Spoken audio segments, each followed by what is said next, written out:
Nos cœurs et notre attention sur toi, sur ta parole ce matin, Seigneur, nous te remercions que tu es la parole de Dieu, faite chair. Oh Seigneur, je te remercie. Père, parle à nos cœurs. Imbibe-nous de ton Saint-Esprit, de ta grâce ce matin. Au nom de Jésus, nous prions. Merci Père pour l'onction. Amen, amen. Vous pouvez reprendre vos places, trouvez vos livres.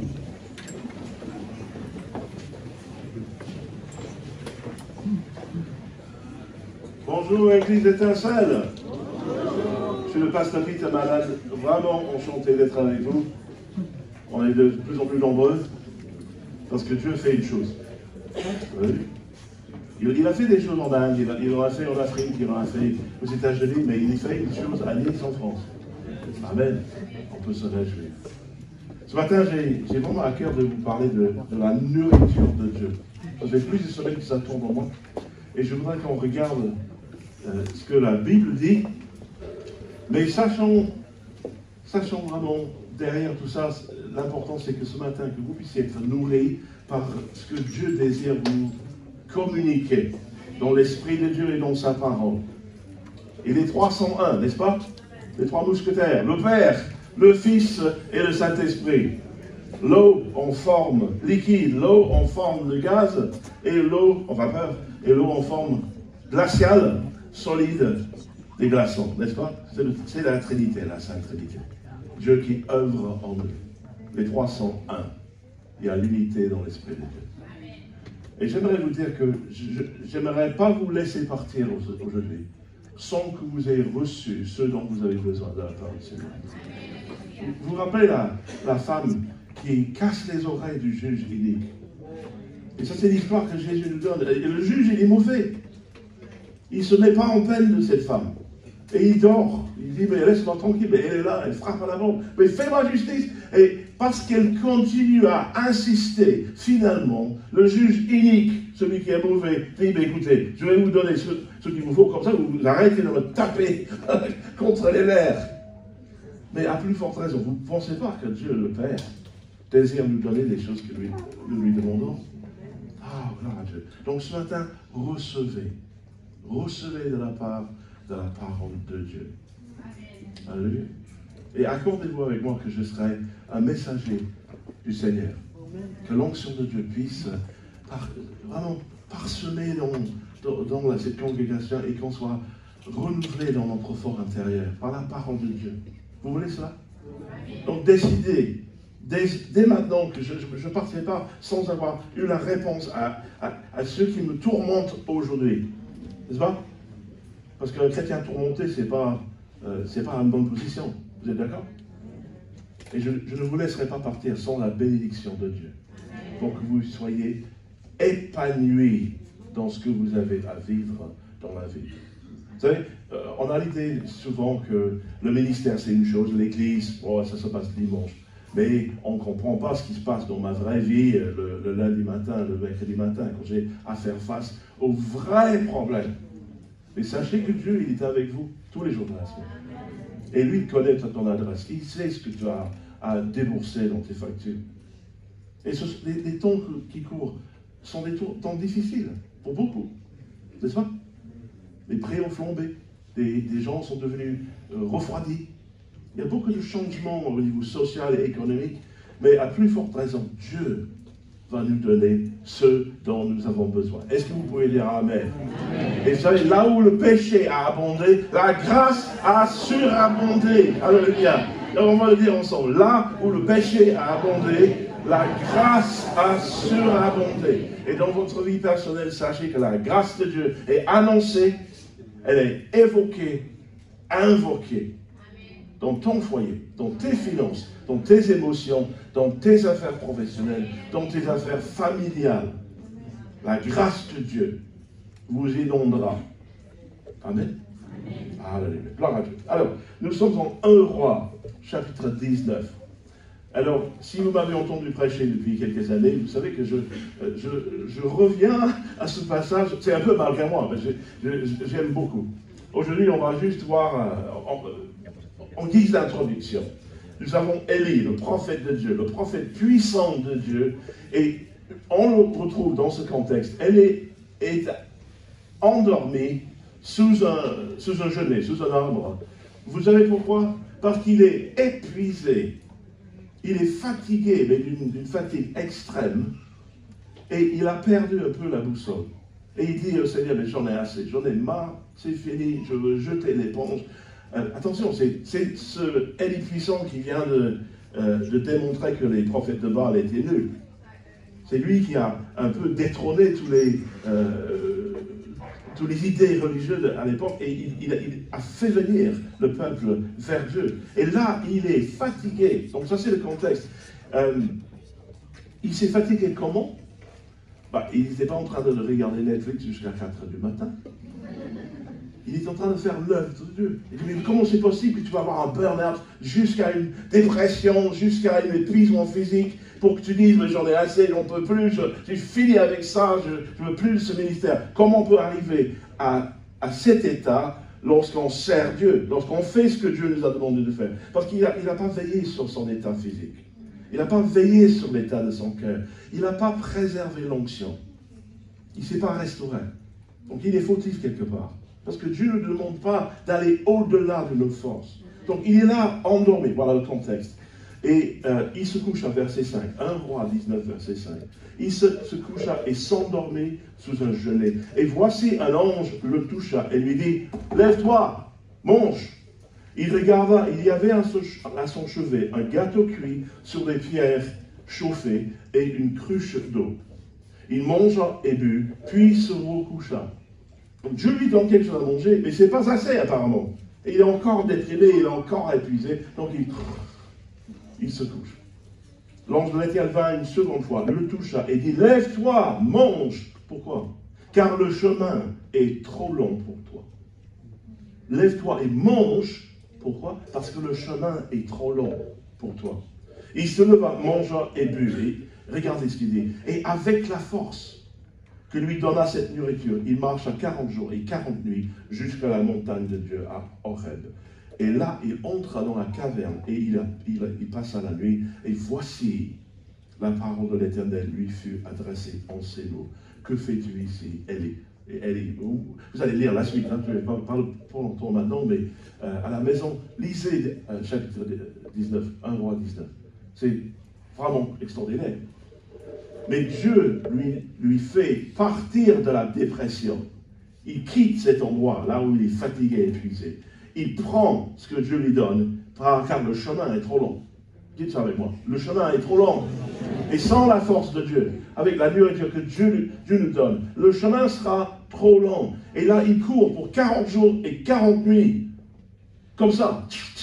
Jusqu'à la montagne de Horeb. Et c'est à ce moment-là que Dieu lui parle. Et vous allez voir, si vous lisez à la suite chez vous, que Dieu lui donne des choses. 3 choses principalement.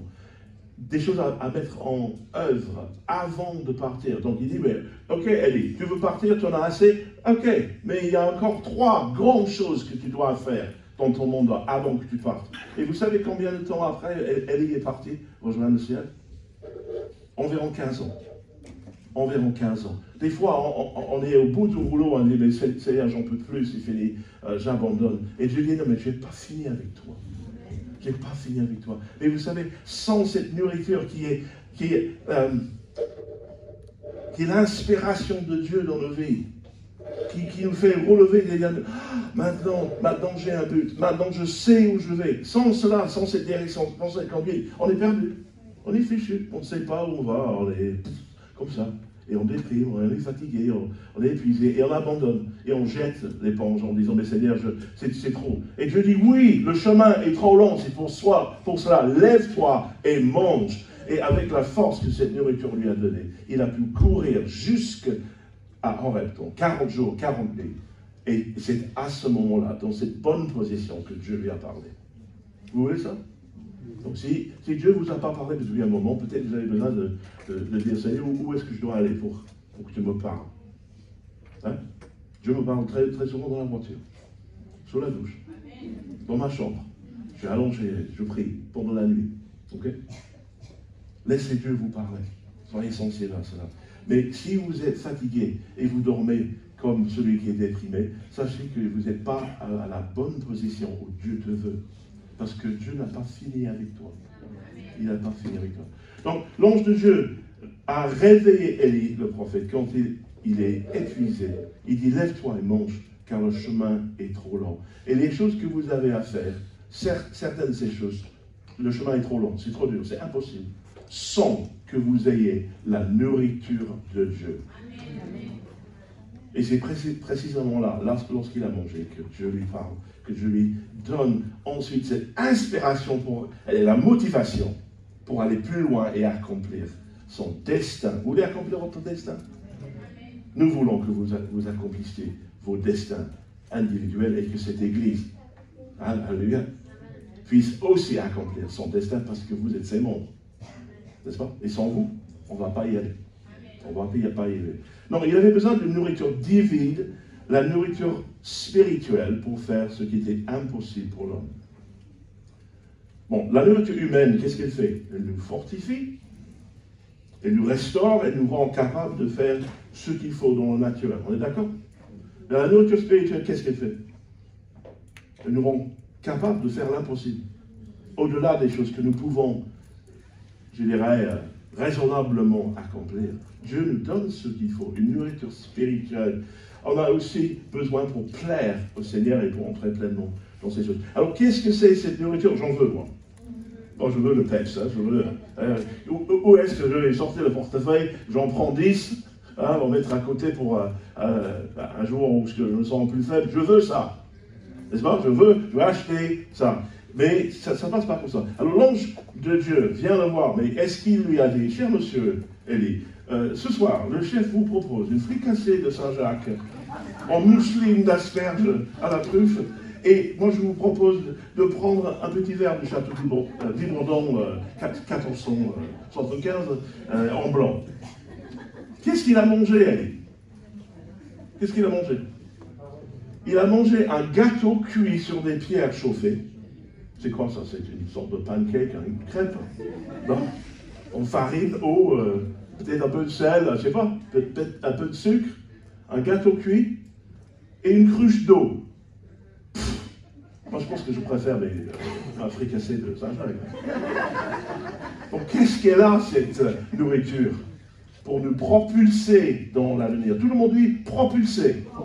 Oui, vous savez, on a galéré, on a pédalé dans la choucroute pour trop longtemps, chers amis. Il faut être propulsé dans le destin que Dieu a pour nous. Est-ce que vous êtes d'accord? Je vous annonce une bonne nouvelle. Vous pouvez vous réjouir déjà. Alléluia. Nous sommes à la table du Seigneur. Et je voudrais que vous puissiez recevoir pleinement la nourriture dont nous avons tous besoin. Donc, une gâteau cuit, une pancake, une crêpe, et une couche d'eau. Mais avec cette nourriture-là, il a eu une force surnaturelle. Alors, ça me fait penser un petit peu à la Sainte Seine, parce que, vous savez, nous célébrons avec du pain et du vin. Donc, tous les deux sont des aliments plutôt ordinaires, non? Et il y a certaines personnes dans le corps de Christ qui croient à ce qu'on appelle la transsubstantiation, qui veut dire que, ah oui, mais par un effet très mystérieux, le vin, il devient vraiment du sang, et le pain devient vraiment le corps. Moi, je ne suis pas cannibale. Et manger Christ, pour moi, ce n'est pas ça. C'est une ombre, c'est un symbole. Mais c'est un symbole qui nous mène vers la vie, qui nous mène vers l'inspiration de Dieu. Alors, qu'est-ce que Dieu fait de ce moment de cette scène? Pourtant, c'est comme il y a un gâteau cuit et une couche d'eau. Les aliments eux-mêmes sont symboliques. Mais ça nous mène où? Ça nous mène à une restauration, déjà, avec notre rapport avec nous et Dieu. Avec une réconciliation, non seulement avec Dieu, mais aussi avec les hommes. Donc, il nous purifie. Ça nous amène au pardon et à ce don surnaturel de savoir qu'on est sauvé. Que malgré nos péchés, malgré nos manquements, malgré notre caractère difficile et parfois odieux, Dieu, il nous accepte, il nous purifie, il dit, mais bienvenue dans le royaume de Dieu. T'es mon enfant. Et en étant enfant de Dieu, on entre dans une alliance réelle avec Dieu, avec toutes les bonnes promesses que Dieu nous a données. Donc la Sainte Seine, oui, moi je ne mange pas, je ne bois pas du sang et je ne bois pas la chair de Christ. Mais symboliquement, j'entre à nouveau d'une manière surnaturelle avec ce repas extraordinaire dans la présence de Dieu. Et pour celui qui veut y croire, qui veut entrer dans cela, il va recevoir ce dont il a besoin de la part du Seigneur. Et comme pour Élie, Dieu vous donnera la force pour faire ce qui est trop loin. Parce que le chemin, des fois, est trop loin, mais Dieu vous donnera la force nécessaire. Vous savez, le pain et le vin sont consacrés au Seigneur, mais ce n'est pas autant que par un mystère que ça devient autre chose que du pain et du vin. Mais nous voulons tout de même enclencher la puissance de Dieu. Vous savez, la nourriture est toujours synonyme d'un bon moment, non? De bonnes choses. Et si les enfants se rappellent, dans le bon vieux temps, ils étaient à table avec la famille, les parents, et on a fait à manger, et c'était toujours quelque chose de très, très positif. Chez les Juifs, ça fait partie de la vie quotidienne. Et aussi pour nous, les Méditerranéens, surtout nous qui vivons dans le sud de la France, ça fait partie de nos mœurs, non? De se retrouver autour d'une table, tout se passe autour d'une table en France. On mange, on boit, on s'engueule, parce qu'il y a du rapport qui se fait. Et les Juifs font ça encore de nos jours, tous les vendredis soirs, en famille, avec des prières, moment de communion fraternelle et un moment de communion avec Dieu. D'ailleurs, c'est aussi avec du pain et du vin. Hein? Donc c'est dans les mœurs, nous pouvons comprendre cela. Mais la nourriture que Dieu nous donne, qu'est-ce qu'elle fait pour nous? Je vous ai dit que le chemin est trop long. Alors qu'est-ce qu'elle fait, cette nourriture, cette pancake cuit tout simple et une couche d'eau? Qu'est-ce que ça peut nous apporter? Vous savez, je voudrais que vous regardiez avec moi en Jean 6, versets 5 à 13. Et nous voyons que la nourriture que Dieu nous donne nous augmente et nous multiplie. Donc nous pensons, je pense d'une manière très binaire. On a juste besoin d'avoir ce dont on a besoin pour notre quotidien et bon, ça nous suffit. Et Dieu, par contre, il voit beaucoup, beaucoup plus loin. Alors, pensons à la foule des 5000 hommes, sans compter les femmes, les enfants, et on est en Jean 6, verset 5. Ayant levé les yeux, Jean 6, verset 5 à 13.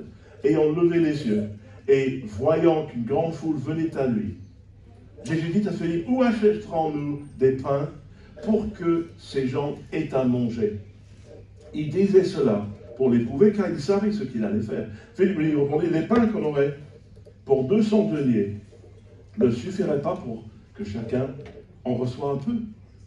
Un de ses disciples, André, frère de Simon-Pierre, lui dit, il y a ici un jeune garçon qui a 5 pains d'orge et 2 poissons. Mais qu'est-ce que cela pour tant de gens? Jésus dit, faites-les asseoir.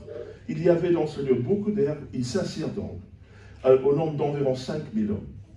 Jésus prit les pains, rendit grâce et les distribua à ceux qui étaient assis. Il leur donnait de même des poissons, autant qu'ils en voulaient. Lorsqu'il fut rassasié, il dit à ses disciples, ramassez les morceaux qui restent, afin que rien ne se perde. Ils les ramassèrent donc, et ils remplirent 12 paniers avec les morceaux qui restèrent, des 5 pains d'orge, après que tous eurent mangé à leur faim. Vous voyez, Dieu multiplie les choses. La nourriture que Dieu nous donne la force pour augmenter ce que nous pouvons faire, augmenter qui nous sommes. Donc, quand on pense aux choses matérielles, oui, on a besoin de ça, on a besoin de ci, on veut de plus, on veut construire une belle vie, mais Dieu désire aussi augmenter soi-même, pas seulement l'extérieur, mais l'intérieur, qu'on soit des gens augmentés à l'intérieur, non? Oh, on est riche à l'intérieur d'abord. Alors, on parle de la nourriture, je suis maintenant en Matthieu, chapitre 4. Matthieu chapitre 4. Et nous voyons Jésus dans le désert. Vous avez jamais été dans le désert, vous? Non, je parle métaphoriquement. Parce qu'on a le droit d'être poétique sur les salles. Hein? Donc, je vous pose la question. Est-ce que vous avez jamais été dans le désert? Bah, je pense que si on montre les mains, on a tous été dans des moments un peu pénibles. On a tous levé les yeux et dit, Seigneur, tu es où? Pourquoi tu m'abandonnes? Et Dieu, il fait, psst, je suis toujours là. Donc Jésus, il est là dans le désert. Alors, Jésus fut emmené par l'Esprit dans le désert pour être tenté par le diable. Après avoir jeûné, combien de temps? 40 jours et 40 nuits, il eut faim. Le tentateur s'est approché, lui dit, si tu es le Fils de Dieu, ordonne que ces pierres deviennent des pains. Jésus répondit, t'as raison, j'ai la dalle.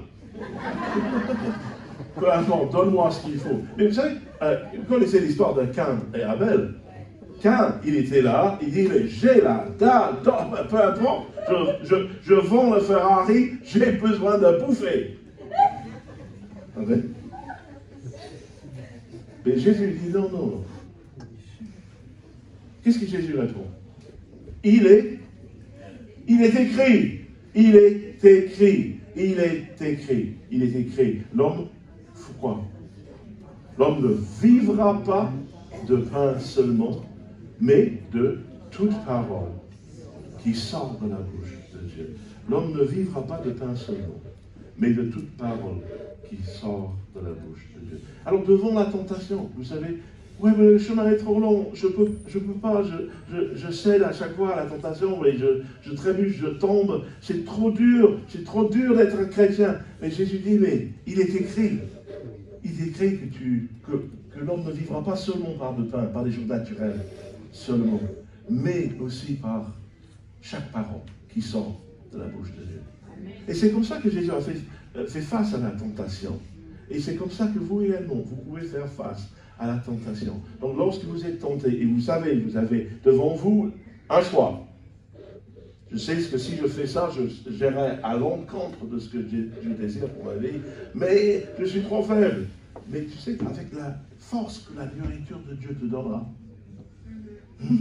tu vas courir 40 jours et 40 nuits. Tu vas faire tout ce jeûne que j'ai déjà fait. Vous voyez, vous aurez la force pour dire non, mais non, je ne vais pas céder à cela. Vous savez, avec la force que la nourriture que Dieu te donnera, de chaque parole qui sort de la bouche de Dieu, tu auras ce qu'il faut pour dire non à la tentation et de vivre une vie qui plaît à Dieu. Vous voulez ça?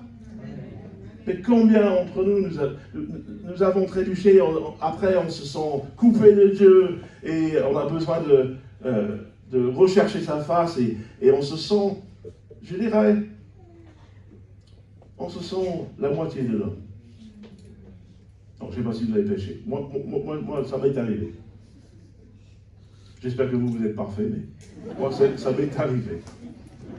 Et je me sens réduit à la fin. Je sais franchement que j'aurais pas dû partir dans cette direction et maintenant j'en ai honte et je me sens coupable et ça me sépare de Dieu. Et vous savez, c'est toujours le Seigneur qui dit non, non, on n'est pas séparés. Reviens. Mais vous savez que vous n'avez même pas besoin de continuer comme cela. Parce que devant la tentation, vous pouvez dire, comme Jésus, que l'homme ne vivra pas de pain seulement. On ne va pas rester dans le naturel, mais par chaque parole qui sort de la bouche de Dieu. N'est-ce pas merveilleux? Savoir que nous avons Dieu qui pourvoit pour notre réussite, pour que tes projets puissent réussir, pour que tu puisses arrêter de trébucher et dire, bon, j'ai pas pu m'en empêcher de tomber encore. Ce ne sera pas glorieux de dire, je ne suis pas tombé. Ça fait 6 mois que je ne vais pas tomber. Grâce à quoi? Grâce à mes qualifications, grâce à ma justice? Non, grâce à la nourriture de Dieu qui nous donne la force pour faire face à l'impossible. Parce que sans Dieu, on est faible, on est mal parti. Ouais. Amen, amen. L'homme a besoin de nourriture spirituelle. Et cette nourriture vient du ciel. Et elle est pour vous. Alors, je ne pense pas que ce gâteau cuit sur une pierre chauffée, une cruche d'eau. Je ne pense pas que ces aliments en eux-mêmes ont eu quelque chose de spécial. Dans la même manière que le pain et le vin de la Sainte Seine n'ont pas d'ingrédients spécifiques. Hein. On ne va pas se shooter avec quelque chose pour nous donner une pep spirituelle. Mais Dieu, à travers ces aliments, il dit, maintenant je te communique ma grâce et la force pour que le chemin ne soit pas trop long. Amen, amen, amen. Alors, en Jean 4, verset 31. Jean 4, verset 31. Jésus est en train de parcourir, d'œuvrer, de prêcher. Et pendant ce temps, Jean 4, verset 31, pendant ce temps, les disciples pressaient de manger, disant, Rabbi, mange. Pauvre Rabbi, tu dois avoir faim. En fait, eux, ils disent, on peut plus. On peut plus. Je me rappelle une fois, j'ai fait un mariage sur un super bateau à Ramatuel. Je suis arrivé du bon matin et tout l'équipage, ils avaient traversé de la Sardaigne pendant la nuit. Ils ont passé 17 heures à traverser mais ils étaient comme des loups. Enfin, ils avaient un faim de lion. Et ils ne pouvaient attendre juste une chose, c'est que je termine et que les gens partent pour qu'ils puissent manger. Et en plus, le chef, il a pris le vélo, il est sorti à terre, il a pris le vélo, il est allé voir un boucher à Saint-Tropez, et il est revenu avec des steaks, des entrecôtes comme ça, un paquet, oui, hein, à la bonne française, ouais, un grand paquet de steaks, et ils étaient là, et je voyais, s'il te plaît, dépêche-toi, fais la bénédiction, s'il te plaît, vas-y, comment on termine? Rabbi, il faut que tu manges. Mais il leur dit, alors, regardez, Jésus dit, j'ai à manger une nourriture que vous ne connaissez pas. Les disciples se disaient donc les uns aux autres, quelqu'un lui aurait-il apporté à manger? Et ils se sont posé la question, Jésus est-il allé en douce commander un IFC? Vous savez ce que c'est un IFC? C'est Israel Fried Chicken. Tu sais, le colonel Mordecai Saunders du Mossad, le fast-food, il a pris un falafel burger. Il allait se prendre un kebab en douce. Il a décidé, mais attends, Jésus derrière notre dos, on meurt de faim, et lui, il s'est croire qu'il y a quelque chose. Jésus dit, c'est une autre nourriture. Jésus leur dit, verset 34, ma nourriture est de faire la volonté de celui qui m'a envoyé et d'accomplir son œuvre. Ma nourriture est de faire la volonté de celui qui m'a envoyé et d'accomplir son œuvre. Et j'aimerais vous dire que on est rassasié quand on accomplit la volonté de Dieu.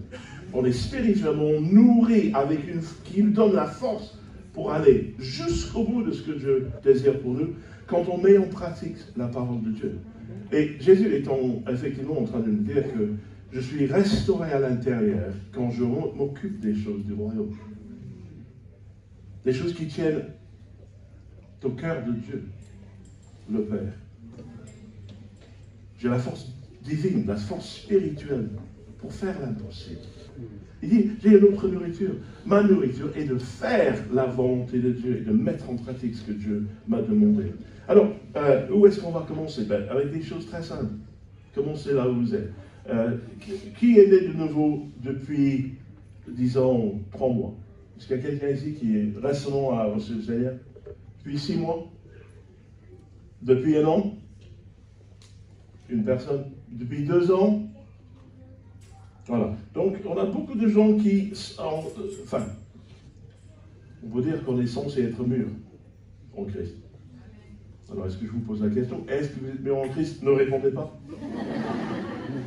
Avec Pierre, 1 Pierre, chapitre 2, il dit ceci. Alors, ça c'est visé vers les gens qui viennent de recevoir la parole de Dieu, qui viennent d'accepter Christ. 1 Pierre, chapitre 2, verset 2. Donc, rejetons donc toute malice et toute ruse, la dissimulation, l'envie et toute médisance, désirez comme des enfants nouveau-nés le lait spirituel et pur, afin que par lui vous croissiez pour le salut. Donc, le lait pur, le lait saint, les choses saintes de la parole de Dieu, nous font croître. Il dit, si vous avez goûté que le Seigneur est bon, approchez-vous de lui, pierre vivante, rejetée par les hommes, mais choisie et précieuse devant Dieu. Donc c'est là où on commence, avec du lait. Le lait est bon pour nous tous, mais surtout pour les très jeunes parmi nous. Ce serait bizarre et même triste si Pasteur Peter il dit, excusez-moi, je vais prendre mon repas. Mais vous savez, ça me réconforte. Je me sens tellement bien. Ça fait 40 ans que je suis enseignant, mais J'ai besoin de mon biberon et de la sécurité qu'elle me procure. Ah non, non, je ne me demande pas de faire autre chose à jouer, juste tout simple avec Dieu, vous savez, oubliez-moi. Ce serait triste, non? Hein? Ce serait triste. Pourtant, bon, je ne vais pas en dire plus, vous avez compris, hein? Celui qui écrit aux Hébreux a tout un autre avis. Alors, dans cette église, ils étaient recalcitrants quant à leur développement spirituel. Et toujours au lait, bien qu'ils devraient être passés à la nourriture solide. Alors il dit ceci en Hébreux 5, donc on va comparer. Pierre il dit, pour commencer, vous devez désirer le lait, comme un nouveau-né, des choses simples de la parole. Mais on doit avancer dans l'équilibre. Vous êtes d'accord? Hébreux 5.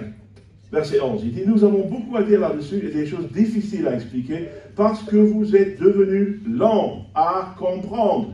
Ils sont devenus comment? Lents à comprendre. Je me rappelle un ami qui m'a dit, ah oui, je comprends vite, mais il me faut expliquer longtemps. Et vous êtes devenus lents à comprendre, vous êtes lents spirituellement. Vous en effet, et qui depuis longtemps devraient être des maîtres, vous avez encore besoin, quand vous enseignez les premiers rudiments des oracles de Dieu, vous en êtes venus à avoir besoin de lait et non d'une nourriture solide. Or, quiconque en est au lait n'a pas d'expérience de la parole de justice, car il est un enfant. Mais la nourriture solide est pour les hommes faits, pour ceux dont le jugement est exercé par l'usage, à discerner ce qui est bien et ce qui est mal. Alors, si vous avez grandi en France, votre maman a su vous mettre des épinards dans toutes les sauces, à les cacher dans les lasagnes, n'est-ce pas? À rajouter des choses sans que vous puissiez vous en apercevoir, parce qu'elle sait que tu en as besoin, tu en avais besoin. Oui, mais j'aime pas. Oui, mais tu en as besoin. Donc, elle a, avec beaucoup de soin, très intelligemment, réussi à mettre des choses dans votre nourriture. Pourquoi? Pour que vous ayez une nourriture équilibrée. Et Dieu désire que nous ne soyons pas des fanatiques, mais que nous soyons les hommes et les femmes mûrs, et qui sont assaisonnés de sel, remplis de la parole de grâce, qu'on puisse vivre pleinement selon ce que Dieu nous a demandé. Vous êtes d'accord? Et parce que vous êtes lents à comprendre, vous êtes toujours au lait, parce que c'est confortable, vous ne sortez pas de votre zone de confort, vous avez un bon petit pasteur qui vous enseigne des choses, alors c'est très bien, ça me suffit. Et Dieu te dit, mais attends, t'es où? Je t'ai appelé, mais tu n'es pas présent. Tu es toujours en train de voir les couches, et tu devrais être déjà en train de faire autre chose. En 1 Corinthiens, Paul, il dit ceci, là, chapitre 3. 1 Corinthiens, chapitre 3. Tout le début, verset 1. Pour moi, frère, ce n'est pas comme à des hommes spirituels que j'ai pu vous parler, mais comme à des hommes charnels, comme à des enfants en Christ. C'est-à-dire que si tu es charnel, tu es un enfant. Dieu te regarde comme un enfant, tu es charnel. Tu n'as pas réussi ton année, donc tu vas redoubler. Qui a dû redoubler dans la vie? C'est pas sympa, non? Il est fort. Je n'ai pas fait très fort cette année, donc j'ai besoin de le refaire. Sauf maintenant, je suis ça de plus grand que les autres. C'est un peu gênant. Et quelqu'un qui a 35 ans dans une classe d'enfants qui ont 12 ans, c'est gênant.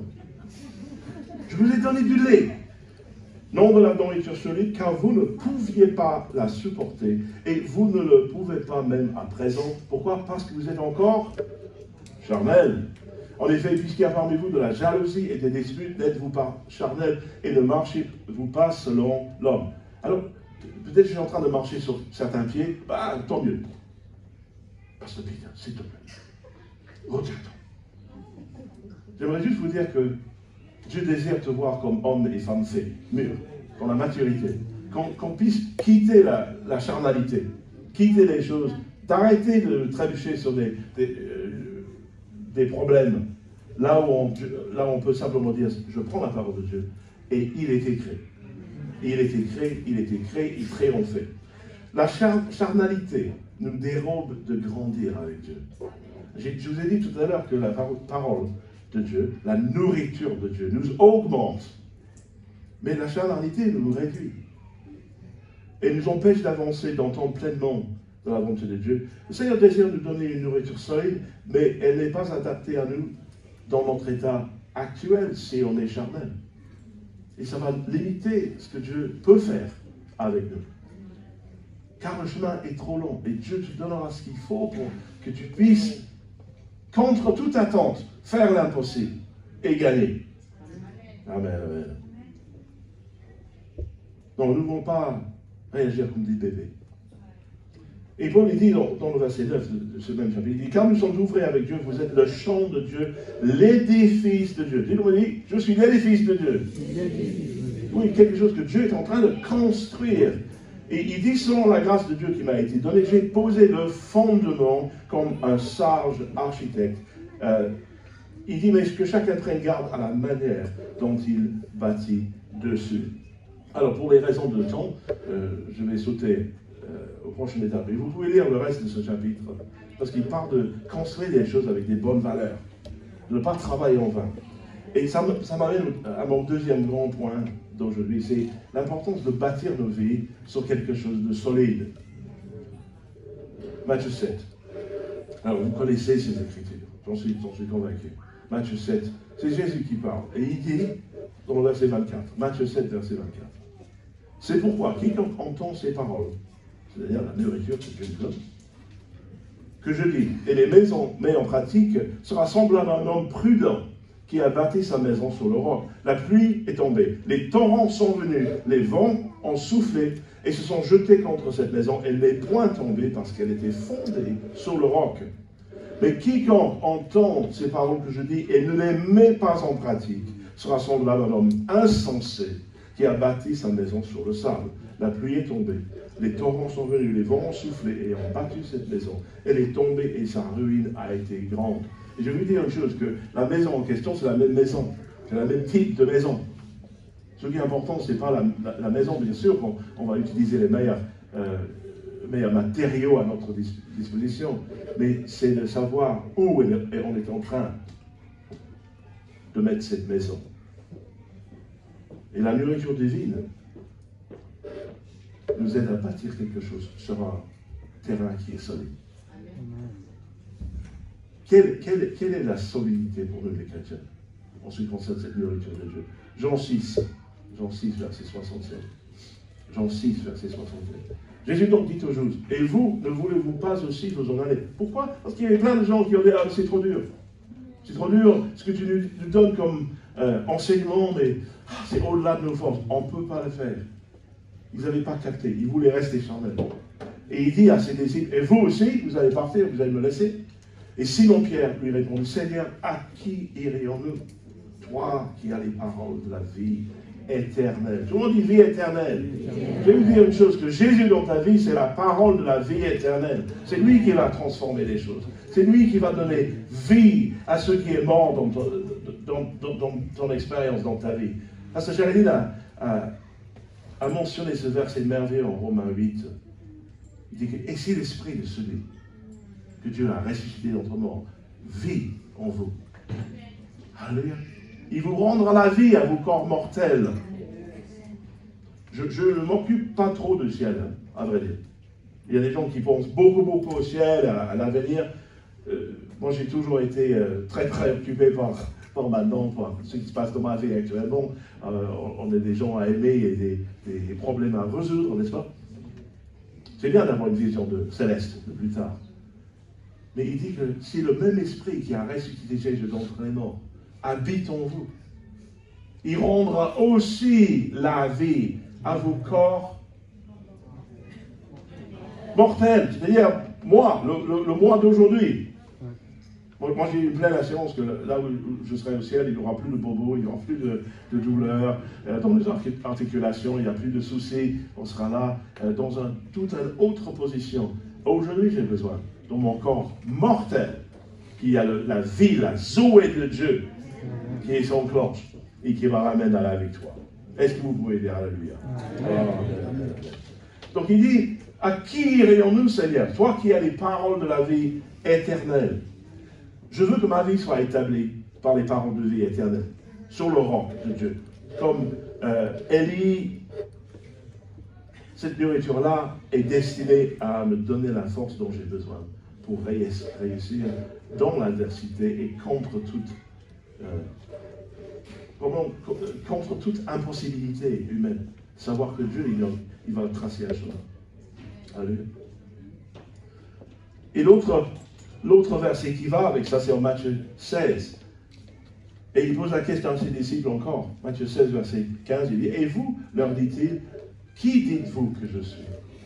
Simon-Pierre répondit, « Tu es le Christ, le Fils de Dieu vivant. » Jésus, reprenant la parole, lui dit, « Tu es heureux, Simon, fils de Jonas, car ce ne sont pas la chair et le sang qui t'ont révélé cela, mais c'est mon Père qui est dans les cieux. Et moi, je te dis que tu es Pierre, Pétros, le rocher, et que sur cette pierre, j'habiterai mon église, et que les portes du séjour des morts ne prévaudront point contre elle. » C'est dommage qu'on n'utilise pas le passage, ce verbe prévaudre. Prévaloir. Merci. Vous voyez, on n'utilise pas, donc c'est pour ça que je ne le connais pas. Mais c'est dommage, parce que ça veut tout dire. Il dit que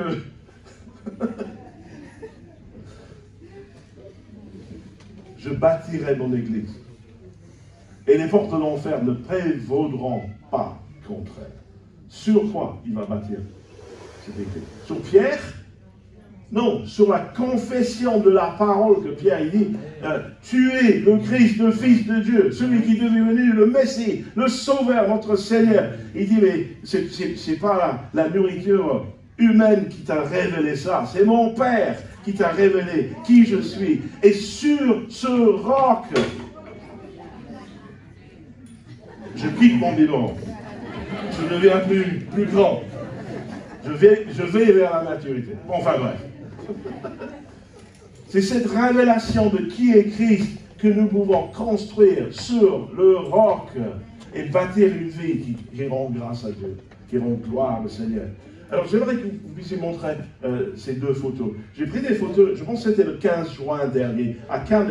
On est en train de construire un super méga de luxe complexe à l'est de Cannes.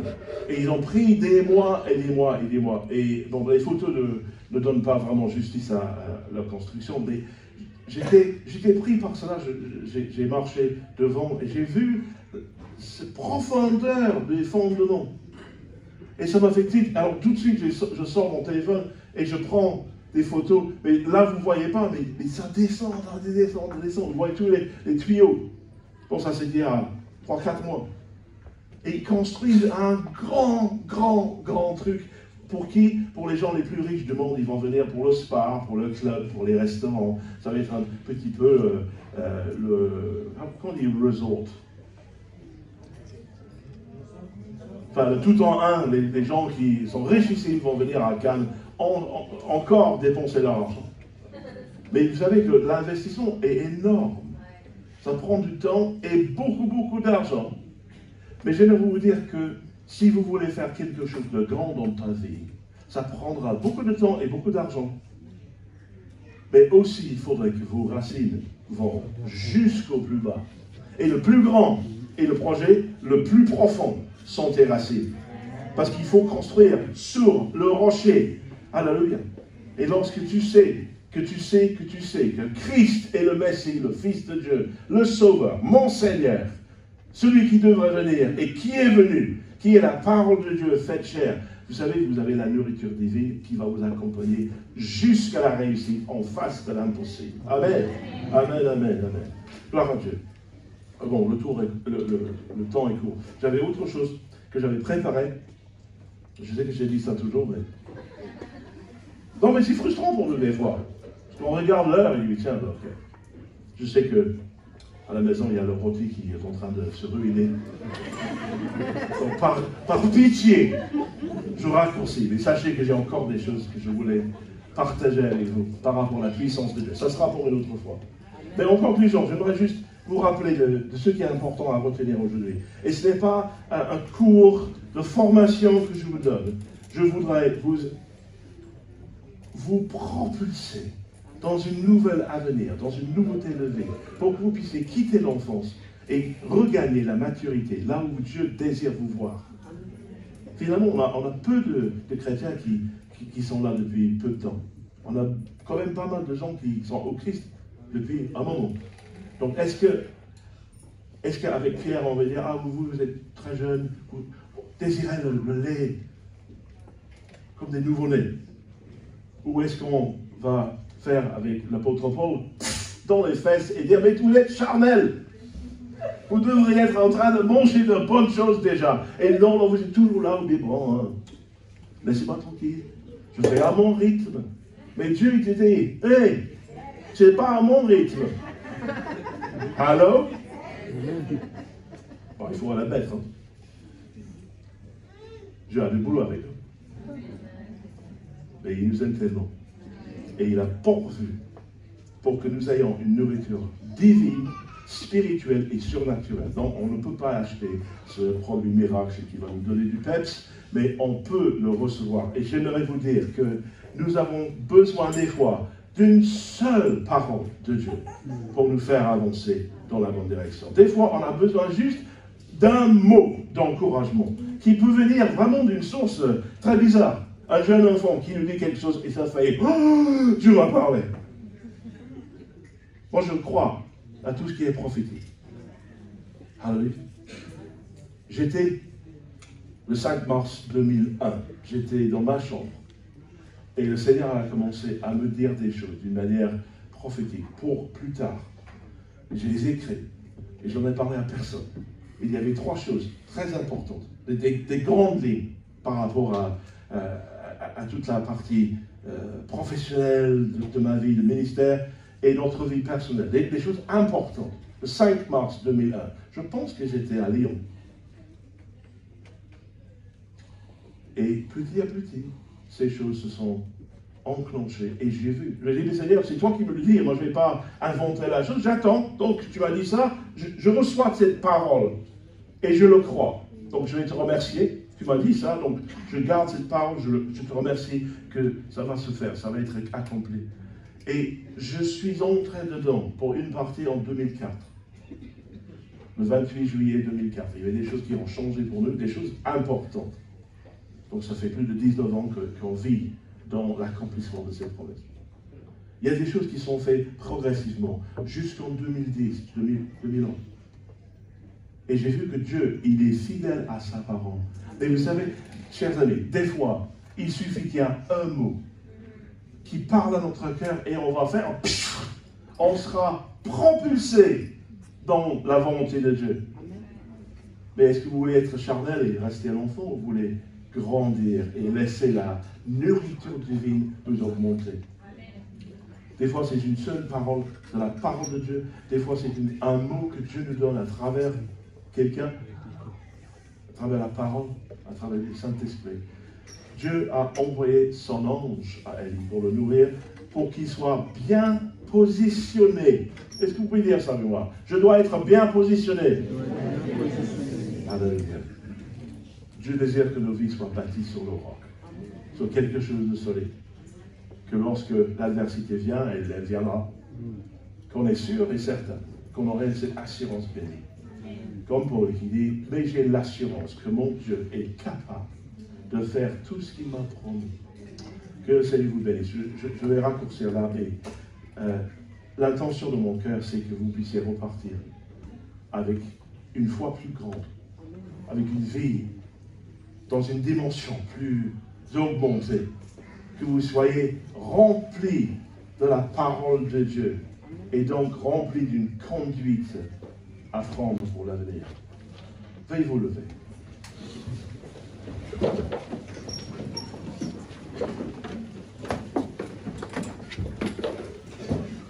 J'invite à lever les mains. Seigneur, je te remercie pour tous ceux qui ont les mains levées ce matin. Tu nous vois, tu sais où on est et ce qu'on a à faire. Seigneur, nous te remercions. Seigneur, que tu parles, que tu parles dans nos vies. Tu parles dans leur cœur. Tu parles un mot, une parole. Seigneur, que tu donnes la direction. Tu vas positionner l'Église. Tu vas positionner ses membres pour qu'on puisse aller de l'avant, pas comme des enfants qui boivent du lait, mais comme des gens, des hommes et des femmes mûrs, dans la maturité, qui vont prendre l'appel de Dieu et courir jusqu'à l'accomplissement de ton destin pour nos vies. Seigneur, nous te remercions. Nous te remercions, Père, pour ce que tu as déjà évoqué dans le cœur. Seigneur, nous te remercions pour les choses que tu nous as promis, que nous puissions entrer dedans, chacun de nous. Que ce soit professionnel, que ce soit émotionnel, que ce soit physique, que ce soit financier, spirituel. Seigneur, chaque différent domaine de notre vie, Seigneur, nous voulons te remettre ça. Te remercions, Père, pour la nourriture qui nous donne la force, car le chemin est trop long. Et Seigneur, nous te remercions avec cette nourriture. Rien n'est impossible à celui qui croit. Alléluia. Amen, amen, amen. Merci, Père. Recevez maintenant. Remercions le Seigneur. Merci, Père. Merci, Seigneur. Merci, Père. Merci, Père. Tu me remplis. Tu me remplis de ton bonheur. Tu me remplis de ta grâce. Seigneur, merci. Tu me remplis. Tu me remplis de ta parole. Seigneur, pour l'avenir. Pour l'avenir. Merci, Père, mon avenir. Mon avenir est certain. Mon avenir est certain. Alléluia. Grâce à ta parole, à la nourriture, Seigneur, que tu nous as envoyé accomplir ta volonté. Ça, c'est notre nourriture. C'est une conversion. Merci. Amen, amen, amen. Oh, gloire à Dieu. Gloire à Dieu. Voilà. Alléluia. Amen, amen, amen. Amen. Bien sûr.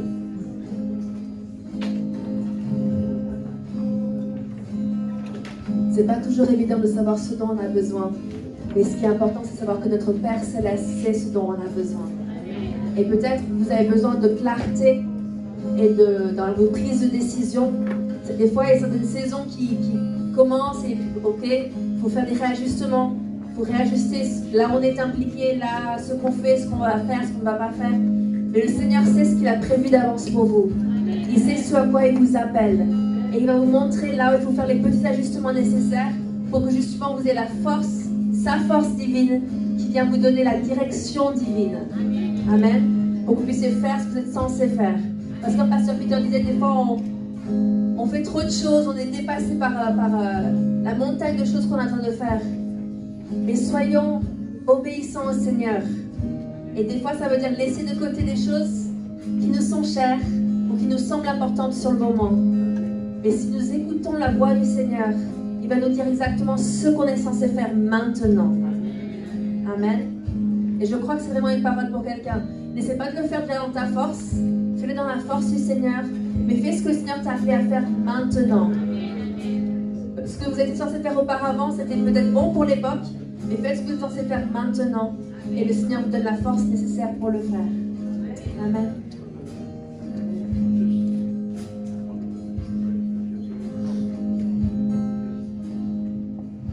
Suite à ce que Pasteur Rebecca a dit, je pensais à Éphésiens 5 où il dit soyez constamment remplis du Saint-Esprit. Et vous savez que parfois, comme ce bâtiment qui est en construction, parfois on peut avoir des fuites. Des fuites de joie, des fuites de la paix, des fuites de la patience et de la persévérance, n'est-ce pas? Et lorsque nous sommes constamment remplis du Saint-Esprit, ça veut dire quoi? Que nous prions en langue et que nous nourrissons, comme Pasteur Peter a dit, avec la parole de Dieu constamment. Ça va arrêter les fuites. Amen. Alléluia. Parce que Dieu ne veut pas que nous fuyions, que nous avons des fuites partout. Amen. Il veut que lorsque le chemin est long et on marche sur le chemin qui est long, que nous ne laissons pas la paix et la joie couler de nous. Amen. Mais que ça reste en nous. Au contraire que notre couple d'abord. Alléluia. Amen. Éphésiens 5, soyez constamment remplis de l'Esprit de Dieu. Amen. Alléluia.